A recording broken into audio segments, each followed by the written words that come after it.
Oh, the suspense. Hi, everyone. I'm Tim Cochran. I'm here with Heather Miller of the Kindness Hub, and this is UTS Startups Confessions. Stop the applause, please, stop.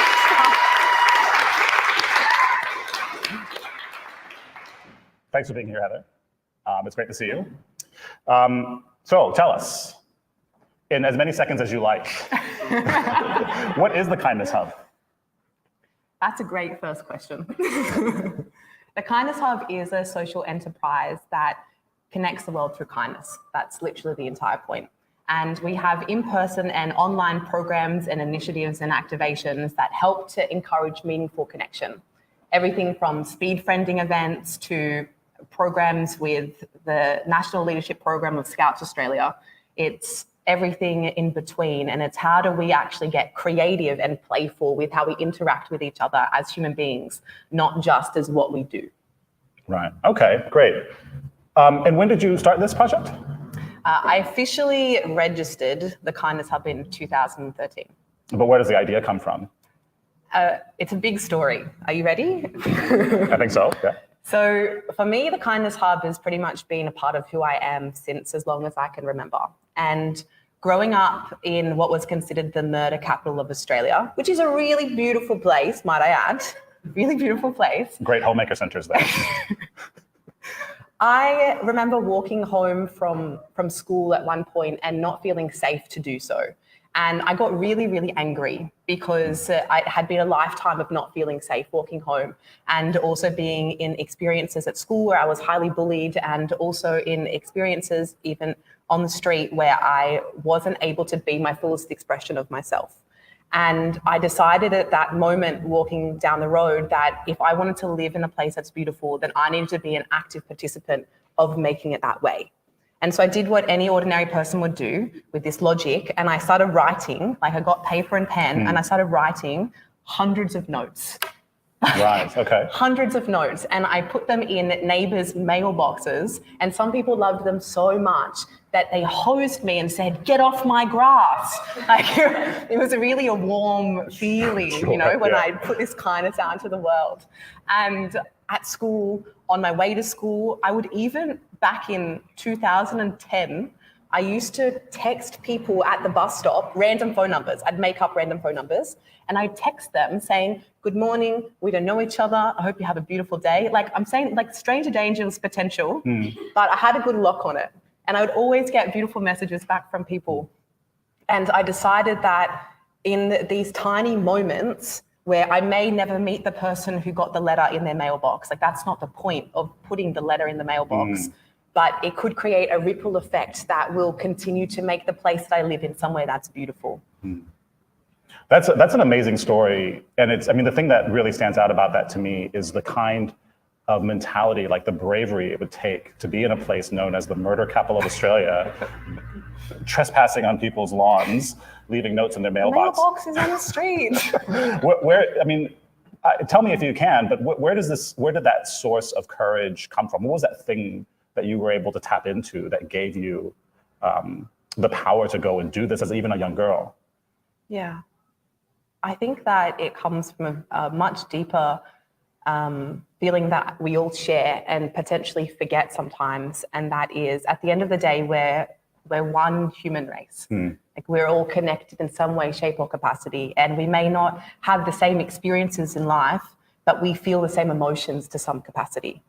And I think that when we remember that people are doing the best that they can, and if they knew better, they would do better, it gives you a lot more courage and confidence to see past a behavior perhaps that someone's presenting towards you, whether it be at school, whether it be at work, whether it be on the train going home, and think, I wonder what's happening behind that story in that situation.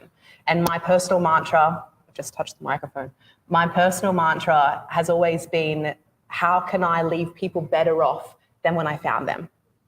What can I do to leave someone better off than when I found them? And please don't be confused. That doesn't mean that I am a kind fairy lady all the time. I'm not. I'm a normal human being. And I think you can leave people better off when you found them by speaking your truth. And you can leave people better off when you found them by saying it how it really is and giving feedback, both positive and constructive, and by doing random acts of kindness. Like it doesn't have to be one certain thing in one certain way geared to a positivity. It can just be things that are done with authenticity, where you're giving because you want to give, not because you're expecting to receive something in return. I know it's pretty atypical for the interviewer to start telling stories, but I can say from personal experience, having known you only for a few weeks, I think, at this point, I remember, I'm not surprised, first of all, that someone like you would create something like this and describe it in that way. I remember meeting you in this room maybe 2 months ago at top, max, and immediately connecting and feeling almost as if I had known you for as long as I've been an adult. And even having to correct myself when telling you stories, because I would assume that you knew what I was talking about because I thought I knew you forever, but I'd only known you for a few weeks. So I'm not surprised at all. I'm sure that must happen to you all the time. You know, it does happen all the time. And it's actually one of my greatest achievements in life because it's not just happenstance. It's something that I actually work towards in my personality and my character and the way that I prioritize my time and energy in life. And that is by treating every stranger like a friend you haven't met yet. And when you treat strangers like they're your friends you haven't met yet, or like they're your long lost best friend, that's even better because sometimes they are and you forget. And you're like, Julie, good to see you. But if you just start from the beginning treating everyone the way that you want to be treated, as corny as it sounds, then that is what opens up doors for opportunities. And not just in a social capital sense of how we can give back to one another in a community formation, but also from a workplace situation too, because nearly every single job I have ever gotten or every client I've ever had has either been from word of mouth or by me literally turning up and being like, hey, I'm Heather Miller, you should hire me. And they're like, that's a great idea. Fantastic. Because you care. And not because I'm turning up to be like, I need to get something from you, but I'm thinking, what can I give to you? And that manifests in the Kindness Hub. So tell the audience about the kinds of activities and things that you do in order to build this world of kindness. I'm going to tell you a story in classic Heather Miller fashion, and it actually happened just behind us at Central Train Station. And it's one of the moments that has completely shaped my life and the way that I decide to move forward every day. And I was sitting on the train back when the Kindness Hub was really just an activity I did by myself. And I would write notes on the train to people that I thought needed them. And I saw a woman that looked really sad. You know, the kind of people where you see like something has happened today and I don't know what it is, but it's something, right? We've all seen that before. And I wrote her a note and I said, just in case no one's told you today, you're beautiful, from a stranger who cares. And I waited till the train stopped to give it to her, because otherwise it's really awkward if you get stuck in that situation. You don't actually want to talk to her. Waited till the train stopped and I went and gave her this card, and then I walked away. And I got halfway down the staircase and this woman started yelling at me. She said, come back here right now. And I was like, oh man, it's the hose thing all over again. And I had this moment of freeze of I could go back or I could just keep going on my life. And curiosity got the better out of me. So I went back, and this woman, no joke, put her hands on my shoulders. And she said, no one has called me beautiful since the day my husband died. No one has called me beautiful since the day my husband died, and started crying. And in that moment, I started crying. And we're just two strangers having this conversation. And I have never seen her again, and she's probably never seen me again, and we never will. But I carry that moment with me every single interaction I have, knowing that from looking at someone from the outside, you can never truly know what they're going through, what their story is, or what their favorite color is. You can't know. And in that premise of not knowing, it gives us an opportunity to grant people some serious leeway when they're being not the best marshmallow self they can be. And that invisibility clause, right, of understanding what goes on behind closed doors, there are so many things about us, like even in this room alone, that you can't tell about the person sitting next to you. And I'm curious, can I do something? Of course. Can I do, so part of the Kindness Hub is we do speed friending events. And I'd just like to give you a bit of a live demonstration, because put your hand up if you came here to meet someone today, meet someone new perhaps. Put your hand up if you came here to learn something. Yeah? Those of you who don't have your hands up lie about other things too. Oh, wait. Put your hand up if you came here for the free food. Yeah. Nice. So it's going to be very simple. I'm going to ask the question and you're going to put your thumb up or down. Are you ready? Does pineapple belong on pizza? Yes or no? You got to choose something. Oh. Okay, all right.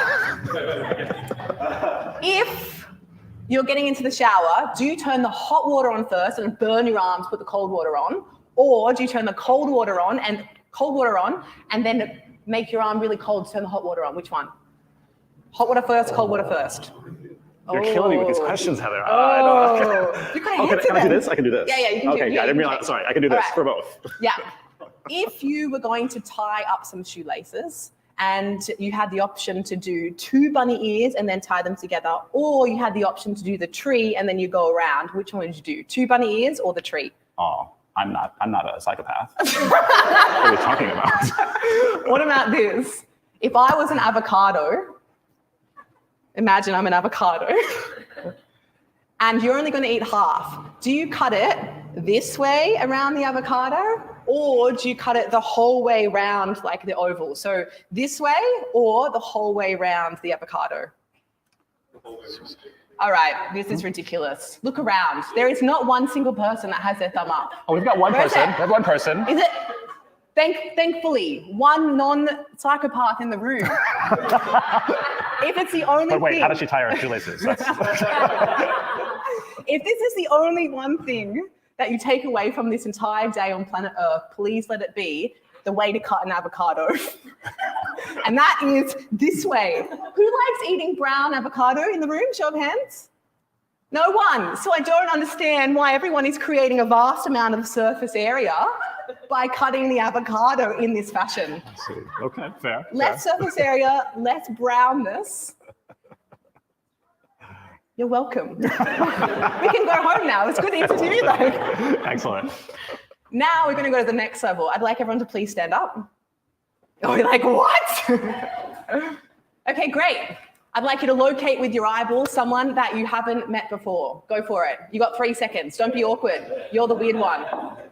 Okay, great. Okay, in a moment, but not yet, in a moment, you have literally 10 seconds to do this. I need you to ask this other human jelly bean this one question. If they were a piece of fruit that best explained their soul on earth, what would it be and why? Go, find your person. Go.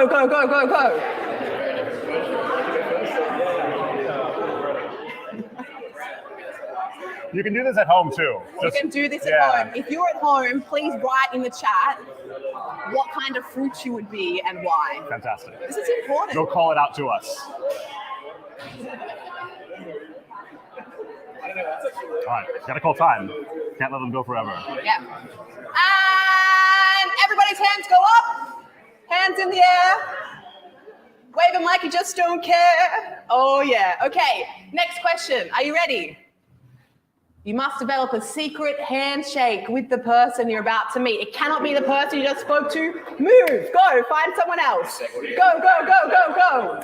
For my friends at home, I have a different secret message for you. Are you ready? It sounds like this.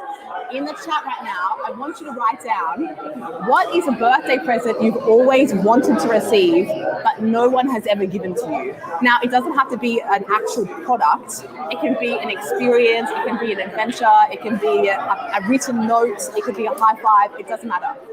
Like, what is it that you would love to receive for a birthday present, but you have never received? I have to think about that one. Yeah, right. I'm like notoriously hard to get gifts for. Really? Yes. It's because if I want it, I buy it. And if I don't have it. What about an experience? I know, that's a good question. That's a good way to augment it. Yes. So, for example, one of my best friends, whenever there's something that I want for my birthday, even if it's a surprise thing, I call her and I ask her to organize it for me. Nice. And the other people in my life think it's a surprise for me. Right. And I'm happy. And all the while. You have 5 seconds remaining. 5 seconds remaining. Okay, say goodbye to your human and please take your seats, but don't take it anywhere, like leave it where it is, you know? Good job. Put your hand up if you just met someone new. Yeah? Put your hand up if you think that was actually surprisingly easy to have a fun conversation. Yeah, some hands are still down. You'll notice that in this experience, I didn't say, go and meet someone and ask them what their name is, and then ask them what they do for their job. Because these aren't the things that really define us as humans. These aren't the things that are going to make the biggest difference. And if we want to connect with people on an authentic level and in a meaningful way, the biggest tip that I could possibly give is do and talk about something that you're interested about, and something that is from so far to left field that it surprises them. Because you'll notice, this happens to me all the time, I don't know if it happens to anyone else, but often when I say hello to someone, they say, I'm good, thank you. Does that happen to anyone else? Yeah, all the time. All the time. I don't care how you are, I didn't ask you. Sign up the Kindness Hub. Just keeping it real. Right? And having these questions, and thinking outside of the box. And if you can't think of a question, ask ChatGPT. Like I did the other day, it's fine. You can find out different ways to interact with people that cut through the noise and the nonsense. And if you're in a job interview, or you're in a pitch, or you're on a train, or you're with your family at dinner, and you're asking questions that they potentially are not expecting, that's something that we call a pattern interrupt. That is taking someone out of their normal pattern, right? Imagine they're driving on a road and then you're teleporting them to another road and they're like, whoa, how did I get here? There's trees. This is actually interesting. And they're going to remember you and they're going to remember that interaction, and you're most probably going to have a deeper connection because of it. Because you're going to say, oh, I remember you. You're the guy with the cookies. Oh, I remember you. You're the one who ties their shoelaces like a serial killer. Cool. Great. Okay, that's really interesting. So help us connect the dots then. Yeah. What about what we've just done here is kindness? And maybe more broadly, what is kindness? How should we think about that word? It's a great question. I'd like to ask the audience, what does kindness mean to you? Yell something out. Telling a stranger they're beautiful? Yeah, that's an example of kindness. Yeah. Having empathy? Yep. Compassion? Yeah. Putting the person in front of you at the heart of your conversation. Putting the person in front of you at the heart of your conversation? Yeah. I'd agree with all of these answers, and I'm sure there are so many more that haven't been said. And I think that kindness is defined by the beholder of it. And that often when we're interacting in our day-to-day lives, it can be easy to forget that there is so many incredible experiences that are unfolding around us. And that for me, kindness is a doing word. It's something that you are an active participant in. When I walk past a stranger on the street and I love their outfit, I tell them. It literally on the way here, I said to someone, excuse me, I just wanted to let you know your outfit looks incredible. And she was like, thank you so much. That was across the traffic lights. Yeah. I'm not going to see her again. Maybe I will, I don't know. And it's in that step of taking action, right? I believe if you think a compliment about someone and you don't tell them, it's like buying them a birthday present and throwing it away. I personally don't have time for that. I've got a lot of things to do, and that's not one of them. And so kindness to me is being authentic in the way you want to interact and engage in the world, and doing it, like one of the answers said, about actually thinking, how could I give to this person instead of what can I take? Because so often we think, what can I get out of this situation? Like even in this scenario, right? It's a networking experience. You probably thought, what can I learn from the speaker? Who can I meet? Maybe there's going to be someone that can help me with my career, with my potential job aspects, with et cetera, et cetera, et cetera. Did you ask yourself one single time coming to this event, what could I give to someone today? And I think that kindness is exactly that. What can I give to the world instead of what can I take? I think that's a beautiful message. Look, I know we're going to go a little bit long just because I'm feeling a little controlling right now. Pushing the buttons. I want to talk. The Kindness Hub is it's a social venture, which means that making financial profit is not your primary motive. 100% it's my motive, for sure. Okay. I want to make money and I Yeah. also want to make impact. Okay. I don't think that they both have to be separate from each other. Impact, though, is equally as important as money. Okay. And today, when I think about, okay, what has the Kindness Hub achieved? I don't think, oh, cool, I've made X amount of money. I think I've managed to impact 50,000 souls. Okay. And that's the top of mind thing. So I would agree in that respect that it is the most important thing to me, but I don't think that they cancel each other out. Okay. Why don't all founders think like that? That's a great question. What is the difference between what you do and what the founder of any for-profit enterprise might do? I think that question can only be answered by that founder, right? And the way that they choose to see the world and what their value system is and what feels important to them. And what's personally important to me is creating a lasting legacy. And through that experience of creating a lasting legacy, I needed to take into consideration other things that are also going to propel and make my life a life worth living. And so for other founders who don't potentially prioritize that human connection or that social capital aspect, I would say it's a value system switch, and that we're not taught that in schools. We're not taught that in our degrees. We're not taught that by society, that if you be kind to someone, that it's going to make your world better, X, Y, and Z, it's going to give you more profits. We're not taught that. So if you can't see something, how can you possibly be it? Right. And I think by having conversations like this and showing a new way of moving through the world, and I don't even think it's a new way, but just remembering a way that we can all collaborate and not compete makes a big difference. Like, for me to be great, that doesn't mean I have to put you down. Right. And I don't have to put you down. I don't have to put you down. Like, we can all rise up together at the same time. And it's that collaborative piece that makes a difference. And something that I have really noticed as I work my way through the entrepreneurial world, which I think is a weird concept in itself anyway, because if you think about it, we're all, like, as a person, I'm a business. I got life admin, man. Sure, I brush my teeth every day. People want to know where I am. Like, we're all entrepreneurs in some way, shape or form when we take the leap of faith to turn something into reality that we want to see in the world. And in creating our own set of rules, instead of following what someone else says that we have to do, whether it is, hey, you can't do that because it didn't work, or you can do that because it does work, it doesn't mean it's going to work for you. It's your own unique experience and set of behaviors. And in navigating that universe, I personally think that if we're attached to our mission and not attached to our plans, it creates so much more room for flexibility and opportunity to see other opportunities that we would never have seen before because we've blindsided ourselves.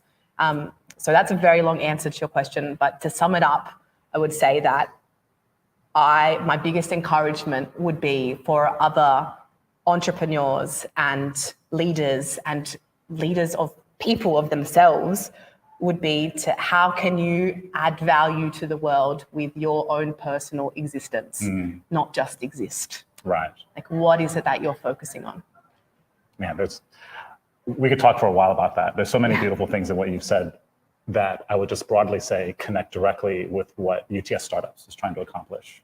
Creating a community of entrepreneurs who have a shared vision for a better place through entrepreneurship, who help each other and support each other, not necessarily competing with each other, but taking advantage of each other's little benefits to help everyone elevate themselves. I think it's it's a really amazing mission that you're on. Thank you. I'm really glad that there are people like you in the world Like putting this us. out. People like us. Yes, true that. More of us founders need to, I think, take on this mindset of creating value before profit. If founders, or anyone for that matter, anyone online, wants to participate in one of these events, be it speed friending or anything else? Where do they go to find more information? Yeah, great question. You can go on to thekindnesshub.com. It's literally thekindnesshub.com, or on Instagram or Facebook, / just shoot us a message, because there's always fun things coming up. We've got speed friending events coming up. We have an integrative art installation that I'd like to run in this exact room, actually, which will be lots of people coming in and out of the room for a kindness experience where we will do collaborative pieces together. Also have programs for international students, specifically in work readiness, and also programs in public speaking and what that looks like. It's beyond wild to me that I've literally spoken to 50,000 people. And before I do any single interview, speech, I still get nervous. Sure. And my hands still shake. And even sitting here in a room full of friends, I still feel that feeling of imposter syndrome. And I still feel that feeling of, what if I'm not good enough? And I think that that's something that a lot of us feel often. It might not be for the same reason, but it could be for different experiences. And I used to think it was a bad thing. And I'm reminding myself time and time again, and take the opportunity to remind everyone here, that that feeling actually just shows that you care. And that feeling is your greatest strength, when you realize that every other person feels it in their own way too, and it's okay. And we're literally floating on a ball in space.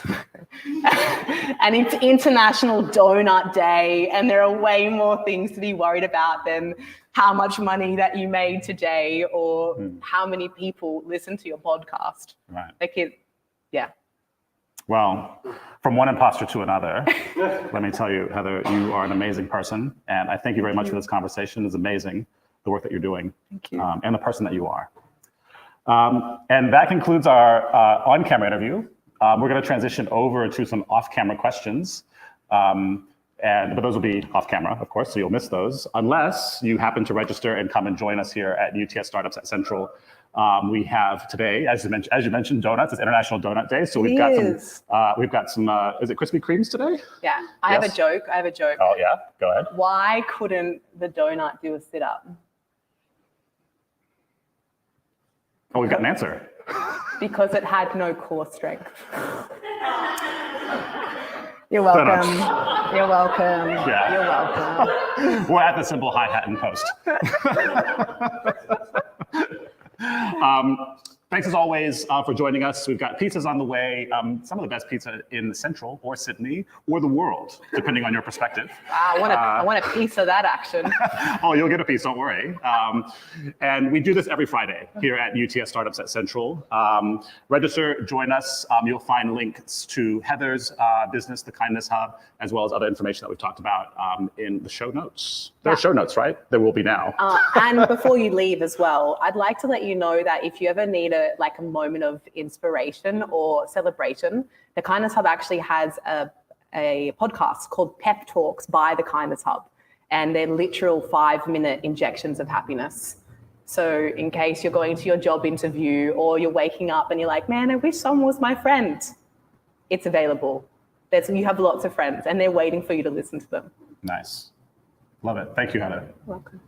We'll catch you next week.